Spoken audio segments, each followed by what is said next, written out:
বর্তমানে 102 অ্যাম্বুলেন্স পরিষেবা বন্ধ রয়েছে গাড়ি চালকদের ন্যায্য দাবিতে। এবং আপনারা জানেন আজ সকালেই কিন্তু আগরতলা ইন্দ্রনগরস্থিত আইটি ভবনে তাদের সংস্থার আধিকারিকের নিকট তাদের ন্যায্য দাবিতে মিলিত হয়েছিলেন। যতটুকু খবর সেখানে তাদের কোনো ধরনের সুরাহা না পাওয়ার পর আজ বিকেলে অ্যাম্বুলেন্স অর্থাৎ 102 অ্যাম্বুলেন্স পরিষেবার সাথে যুক্ত গাড়ি চালকরা আজ জাতীয় স্বাস্থ্য মিশনের ডাইরেক্টরের কাছে অর্থাৎ আধিকারিকের কাছে তাদের লিখিত মিশন ডাইরেক্টরের কাছে তাদের লিখিত সেখানে চিঠি দেওয়া হয়েছে এবং সেখানেও নাকি কোনো ধরনের সুরাহা মেলেনি। তাদের ন্যায্য দাবিতে গত কদিন যাবতে সেখানে আন্দোলন চলছে, সে আন্দোলনের সুরাহা এখনো মেলেনি। এবং সর্বশেষ যে খবর গাড়ি চালকদের তরফ থেকে যে খবরটা উঠে আসছে, তারা নাকি এই মুহূর্তে তারা রাজ্যের মুখ্যমন্ত্রীর উদ্দেশ্যে মিলিত হবার বা সাক্ষাৎ করবার পরিকল্পনা গ্রহণ করছেন, এমনটাই কিন্তু সর্বশেষ খবর পাওয়া যাচ্ছে। আমরা একবার শুনবো আন্দোলনরত 102 অ্যাম্বুলেন্স পরিষেবার সাথে যুক্ত গাড়ি চালকরা কি বলছেন।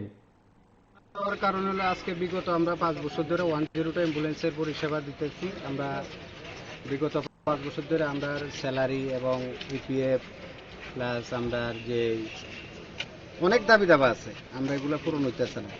যার ফলে আজকে আমরা হাই অথরিটি ডাকছে, আমরা ক্যাম্প কোম্পানি, আমরা এখন ক্যাম্প কোম্পানির আন্ডারে আমরা জব করতেছি। 102 অ্যাম্বুলেন্স যারা চালক সহযোগী আছে সবাই মিলে সেটা আমরা চালাইতেছি। তখন আমরা বিগত 5 বছর ধরে আদান প্রদান নিয়ে এসে বহুত লাঞ্ছনা বঞ্চিত হইতেছি, কিছুই পাইতেছি না আমরা সুযোগ সুবিধা। হ্যাঁ, প্লাস আপনার কি বলে তখন আমরা আজকে সময় চাইছিল আজকে 23 তারিখ, আজকে আমরা 20 তারিখে একবার ডেপুটেশন দিয়েছিলাম। দেওয়ার পরে তাই বলে যে ঠিক আছে আমরা হাই অথরিটি আইব, হাই অথরিটির থেকে 23 তারিখ টাইম শেষে আজকে 23 তারিখ আমরা আইসি। আমাদের পর আমরা আরটি ভবন হলো আমরা হেড অফিসে যাওয়ানোর পরে আমরা যে ক্যাম্প কোম্পানির হেড যে হাই অথরিটি আছে তাদের লগে আমি কথাগুলো শেয়ার করলাম, আমরা যে দাবি দাবাগুলো নিয়ে তাদের সাথে কথা কইছি। কথা কোয়ার পরে তাইনে কইতে আছে যে কোনো রেসপন্স ভালো কোনো রেসপন্স দিতেছে না। প্লাস আমরা লিগেলি যতগুলো কথা কইতেছি তাই আনলিগেলি কথা কইতেছে, আমাদের কথার সাথে তাদের কথা কোনো মিল নাই। প্লাস তাল বাহানা করতে আছে 2 মাস লাগবো 3 মাস লাগবো, প্রসেসিং চলছে, হইব, কোনো গ্যারেন্টি নেই কতদিনের ভিতরে আমরা সমস্যার সমাধান করতে পারবো, কোনো সলিউশনের কোনো রাস্তা দিতেছি না। যার ফলে আমরা এনএচএমে আইসি। আবার আমরা এখান থেকে যেহেতু আমরা এই সংস্থার আন্ডারে আছি, ওনাদের যে কর্তৃপক্ষ আছে ওনাদের কাছেও জানাইছি বিষয়টা। প্লাস আমরা যে যার কাছে আইছিলাম হাই অথরিটি তাই নাই, এখন আমরা এসপি অফিসে যাবো, এসপি সাহেবের সাথে কথা কোয়ার পরে কি সলিউশন হয় আপনাদের সাথে বার্তা দেবো। কতজন এমন আছেন ড্রাইভার? এখন প্রায় আমরা ড্রাইভার নার্স মিলে প্রায় 400 জন ড্রাইভার এবং নার্স। আমরা 102 অ্যাম্বুলেন্সের মধ্যে 4 জন স্টাফ থাকে প্রত্যেক গাড়ির মধ্যে। তো প্রত্যেক গাড়ির মধ্যে 4 জন করে স্টাফ থাকে, এর মধ্যে 2 জন ড্রাইভার 2 জন নার্স। এর মধ্যে আমরা কন্টিনিউ 12 ঘন্টা ডিউটি করি। 12 ঘন্টার ডিউটির অবস্থায় একজন ড্রাইভার একজন নার্স থাকে গাড়িতে। তো আমরা প্রত্যেকেই মানে হাড় ভাঙ্গা পরিশ্রম করার পরও আমরা ন্যায্য মূল্য যেটা পাওনা আসছিলাম এটা পাইতেছি না। বিগত 5 বছর ধরে সেটা আমরা ঠকাই দিতেছে এই কোম্পানি। কি করা ছিল, কি মানে কি করা ছিল বলতে আমাদের যে ESI, EPF, gratuity, increment plus আমাদের যে ইন্স্যুরেন্স, বডি ইন্স্যুরেন্স, এসব কিছুই নাই, লিগেল কোনো কিছুই না। আমরা স্টার্টিংয়ে যারা জয়েন করছিলাম তাদেরকেই একমাত্র অ্যাপার্টমেন্ট লেটার দেওয়া হয়েছে। প্লাস পরে যারা জয়েন করছে তাদেরকে এখন পর্যন্ত না অ্যাপার্টমেন্ট লেটার দেওয়া হয়েছে, না ইপিএফ এর কোনো অ্যাকাউন্ট করা হয়েছে, না কোনো ইএসআই কোনো স্টেটমেন্ট, কোনো কিছুই নাই। অনলি ভুয়াভাবে চালাইতেছে মন মর্জিভাবে, যা মুখে প্রকাশ করার মতো না। যেভাবে চালাইতেছে এইভাবে চলে না একটা কোম্পানি। 5 বছর ধরে আমরা এখানে কাজ করতেছি, যে কোম্পানিটার নাম হচ্ছে ক্যাম্প কোম্পানি।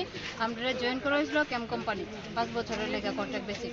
তো এই 2 মাস তারা আমরা চালাইছে। 2 মাসের পরে তারা একজন থার্ড পার্টির কাছে তারা হ্যান্ডওভার দিয়ে গেছে, যেটার নাম হচ্ছে জেবিএল অ্যাসোসিয়েট। তো তারা আমরা লগে যে মানে আমরা যে হ্যান্ডওভার করে দিয়ে গেছে জেবিএল এর কাছে, আমরা কোনো লিগ্যাল কাগজ দিয়ে গেছে না যে তারা আমরা যে জেবিএল এর কাছে তারা হ্যান্ডওভার দিয়ে গেছে। তো আমরা এমনি কাজ করে যেতেছি, তারা জেবিএল আমরা চালাই যেতেছে। আমরা প্রত্যেক মাসে পেমেন্ট হইতেছে, পেমেন্ট দেওয়ানোর কথা ছিল আমরা 10 তারিখের মধ্যে আমরা স্যালারি দেওয়ানোর কথা ছিল, কিন্তু ওইটা গেছে 15-16 তারিখের মধ্যে।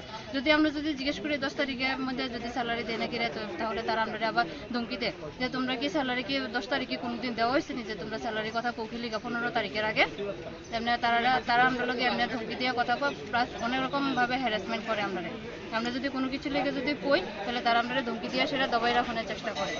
মধ্যে থেকে তারা ফট করে আবার 1 মাসের মধ্যে কেমনে আয় তারা কইতেছে মানে একজনে যদি পিএফ এ যদি 1 লাখ টাকা যদি পাওনা থাকে তাহলে 25,000 টাকা করে দিব 1 মাসে। তো এটা কি পিএফ কি ইনস্টলমেন্ট সিস্টেমে দেওয়া হয় নাকি? তা আমরা তো এর আগে শুনছি না, প্লাস আজকে 5 বছর ধরে কাজ করে যাইতেছি, কারো থেকে শুনছি না। আগে যারা এক্স এমপ্লয়ি আসলো বা অনেকে অন্য কোম্পানিতে কাজ করতেছে তারা থেকেও শুনছি না যে পিএফ ইনস্টলমেন্ট সিস্টেমে দেওয়া হয়। তো সেটার লেগে আমরা এখন আবার এনআরএচএম অফিসে আসলে এমডির সাথে দেখা করানোর লেগে আইছি। আমরা নেক্সট পদক্ষেপ তো এটা আমরা এমডির লগে কথা কই সেটা আমরা মানে নেক্সট স্টেপ কি হইব এটা আমরা ডিসিশন নিব আর কি, আমরা সবাই মিলে। আপাতত গাড়ি স্ট্রাইক আছে অনির্দিষ্টকালের লেগে, সেটা তো আর কেউ জানেন না। আমরা এই দুঃখ বিষয়ে আমরা চলতেছি আর কি। আমরা তো হিসাব করলাম না টিয়া ভাবো, এটা তো আর কোনো সীমা নাই। আমরা আর এখানে 350 থেকে 400 জন স্টাফ আছে, আর অনেকে ছাড়িয়ে দিচ্ছে। এই টেয়ারা পাই না, আমরা কত রকম মানে কিতা হইতাম হ্যারাসমেন্ট ওদের জন্য অনেক স্টাফ ছাড়িয়ে দিচ্ছে, এখনো আছে।